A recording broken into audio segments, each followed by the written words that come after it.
love, decrypted news, social historical, decrypted. Welcome to the Ripple Channel. All right, let's dive into this, shall we? This deep dive is all about getting over betrayal. We got this article from marriage.com, How to Get Over Betrayal in Relationships. 17 helpful tips, and wow, it is packed. It's a really interesting topic. But before we even get into the how-to, we got to figure out what betrayal actually is. Well, most people think of infidelity. Right, Yeah. like that's the big one. But it's so much more than that. Yeah, this article lays it out. Breaking promises, like neglecting intimacy. There's even financial infidelity. It's wild how many different ways betrayal can show up. And it's especially rough in relationships, you know? Yeah. Where you really depend on the other person, that's where it hits the hardest. Totally. It's like that feeling of security, it just goes poof. Exactly. Because we're wired for that trust, that security, especially with people closest to us. So when it's broken, it's like our brain goes, danger, emergency. Is that really what's happening? Like in our brains? Oh, yeah. It's not just in your head. Yeah. Betrayal triggers this whole stress response. It's like, your brain's alarm system going off. Wow. Whoa. Okay, so it is like a punch to the gut. Basically. It's all those stress hormones flooding your system, which explains why it feels so intense, physically and emotionally, like your brain's stuck on high alert. Okay, yeah, that tracks. It's like slamming on the brakes. Your heart keeps racing even after you've stopped. But with betrayal, those emotions just keep going and going. Exactly. And the thing is, with repeated betrayals, your brain can actually rewire itself, making you even more sensitive to potential threats down the line. See, now that is both fascinating and slightly terrifying. Yeah, it's a bit of a double-edged sword, I guess. So what can we do about it? Because, like, it's one thing to know why betrayal feels so bad, but we got to know how to move on, right? Right, exactly. And the good news is this article's got a bunch of tips. We probably won't get to all 17 today. 17. Okay, yeah, even without the betrayal trauma, that's a lot to process. Right. So let's start with something basic but super important. Acknowledging and naming your emotions. Okay, so we're not just shoving those feelings down deep inside and pretending everything's fine. Nope, not this time. Because here's the thing, avoiding those feelings, it doesn't actually make them go away. It just gives them, like, more power over you. So true. It's like what's it saying? What you resist persists. Exactly. The article had this really great metaphor. Ooh, I love a good metaphor. Right. It's that carrying that anger or resentment, it's like lugging around a heavy stone. Forgiveness is putting the stone down. Okay, that is a powerful image. Yeah. But putting that stone down, that is way easier said than done, Oh, absolutely. It's a whole process. So where do you even start? Especially when those feelings are so intense. Well, first step is just admitting those feelings are there. So instead of, I shouldn't be so angry, you say, I'm incredibly angry, and that's okay for now. It's like giving yourself permission to feel the full weight of those emotions, even when it's messy, which, let's be honest, it usually is. For sure. But then there's that urge to, like, retaliate, to make the other person hurt just as much. Oh, I know that feeling. Did this article have anything to say about that? It did. And it might sound kind of strange, but revenge, it backfires. Oh. Yeah, it might feel kind of good in the moment, Sure, like getting even. But it keeps you stuck. Stuck in that anger. That pain, yeah. Like throwing gasoline on a fire, it just makes it worse. Isn't there that saying, holding on to anger is like drinking poison and hoping the other person dies? Exactly. That's why instead of plotting revenge, this article's all about setting boundaries. Okay, yeah, boundaries. I hear that word a lot, but what do they actually look like? After a betrayal, I mean. It's about deciding what you're okay with, what you absolutely won't put up with, what you need to feel safe again. So it could be like less contact with that person. Yeah, or being super clear about what you need from them going forward, if they're even still in your life, of course. Right, of course. But it's about taking back your power, creating space for yourself to heal. Love that. Right, so we talked about those feelings, resisting revenge, boundaries. What about forgiveness? Because this article was big on that. But they said it's not about letting the other person off the hook. Which is such a common misconception, right? Totally. So what is forgiveness about then? It's about you. Letting go of that anger, that resentment. It's a gift, but one you give to yourself. Okay, so it's more about moving on for your own sake, not necessarily for the other person. Exactly. Holding on to anger, it's exhausting. It can mess you up mentally, emotionally, even physically. Wow, yeah, no kidding. It takes a lot of energy to stay mad. Forgiveness is like finally putting that burden down. You know what really resonated with me?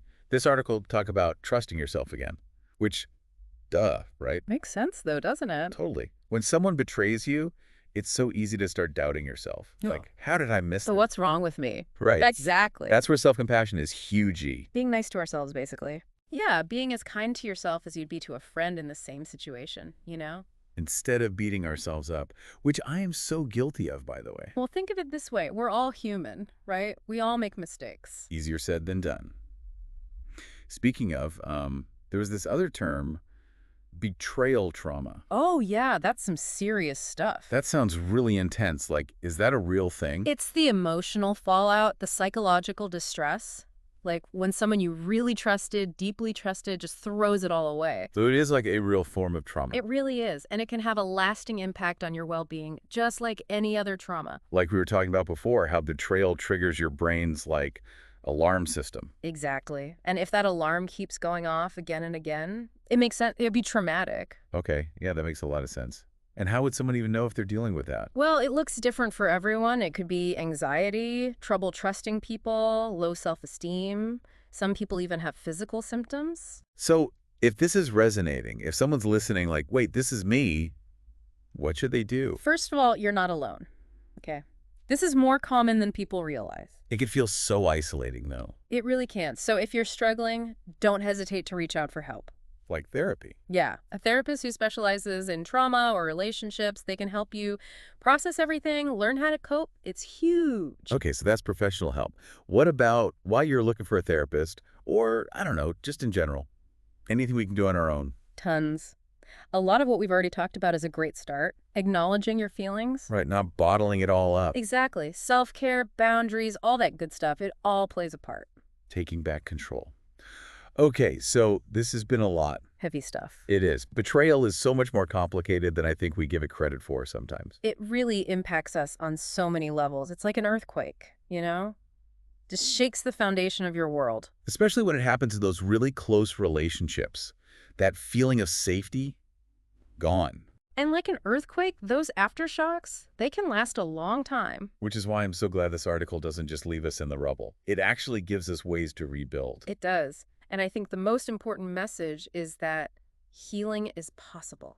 Even if the relationship's a goner. Even then, you can heal from this. Which is a really powerful thing to remember. Because it means that even when things are really rough, you have choices. You do. You can choose to focus on your own healing, to set those boundaries, to forgive or not. It's up to you. And you can learn to trust yourself again. Which is so, so important. Because after you've been betrayed, it's so easy to get stuck in that self-doubt. Absolutely. Questioning everything. Your choices, your instincts, even your worthiness of love. Ugh, it's the worst. It is. That's why this article keeps coming back to self-compassion. It's treating yourself with kindness, just like you would a good friend. Because we deserve that. Yes, we do. So often we're our own worst critics. It's so important to remember that we're worthy of love and trust, even when it's hard to believe. It's about rebuilding from a place of strength. Okay, so as we're wrapping up this deep dive, is there one thing from this article that you really want our listener to take away? There's a line that really stuck with me. It said, getting over betrayal. It's about reclaiming yourself and finding that hope for healthier, more fulfilling relationships in the future. Ooh, I like that. Right?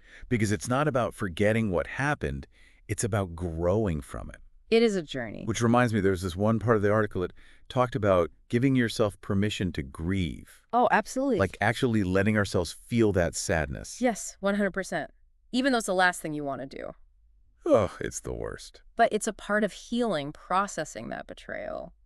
Gotta feel it to heal it, you know? It's tempting to just want to, like, skip that part, just shove it down, distract ourselves. Right. But this is saying, no, we got to go through it. You do. Let yourself cry, be angry, whatever comes up. There's no right or wrong way to do it. It's your process. I like that. It's your process. Yeah. Okay. What else? Any other tips jumping out at you? This one might sound kind of small, but Yet. the article talked about doing things you enjoy. Wait, like even when you feel like crap. Especially then. It's Yeah. so easy to just get sucked into the negativity, you know? For sure. Those moments of joy, even if they're small, they can really help. Like a reset button almost. Exactly. It reminds you there's still good stuff out there. And that you deserve to experience it. Yeah. Okay, this next one, it's a little more practical. It's about those boundaries we were talking about before. Boundaries are huge. And after a betrayal, it seems like they might need to be even stronger. Yeah, definitely. It's about deciding, okay, this is what I need to feel safe, to feel respected. Exactly. What are your boundaries? Me- It's different for everybody. And once you figure that out, Mm. you got to actually tell people, Communicate those boundaries, yeah. It can be hard, especially if you're not used to it. especially if you're worried about, like, rocking the boat or something. For sure, but Yeah. setting boundaries, it's an act of self-care. Taking care of yourself. Okay, last one, and it's a biggie. Forgiveness. This keeps coming up, doesn't it? It's like this recurring theme, right? It is. And it really seems like it is about us letting go of the anger, not about letting the other person off the hook. Exactly. It's about choosing to let go of that anger, that resentment. It's not easy, that's for sure. No kidding. This article is great and all, but this stuff is hard. Oh, 100%. Healing from betrayal, it's a process. It takes time. You can't just, like, snap your fingers and be over it. No, definitely not. It's like, I don't know, learning to walk again after you've been hurt. You wouldn't expect to be running a marathon the next day. Exactly. You got to be patient with yourself. Celebrate the small wins. Small wins. I like that. Okay, well, I think it's safe to say we've done some deep diving today. We really have. Betrayal is, wow, it's complicated. Way more than we realize sometimes. It affects us on so many levels. Emotional, mental, Mhm. even your brain chemistry gets involved. That's wild. And those aftershocks? Yeah, they can linger. Which is why I'm so glad this article gives us some tools, some strategies to, like, rebuild. Yes, exactly. It reminds us that we can heal from this. And that's a powerful message, even if the relationship itself doesn't survive. It is. You can still move on, you know? And you get to decide what that looks like. That's what I love about this. Yeah. It's about choices, Exactly. It's about taking your power back. your power, Yeah. and reminding ourselves that we are worthy of love and trust. Even when it feels impossible to believe. So it's so important. Well, listener, if you're going through it, if you're dealing with betrayal, just remember, you're not alone. You're strong, you're worthy, and you've got this. We're rooting for you.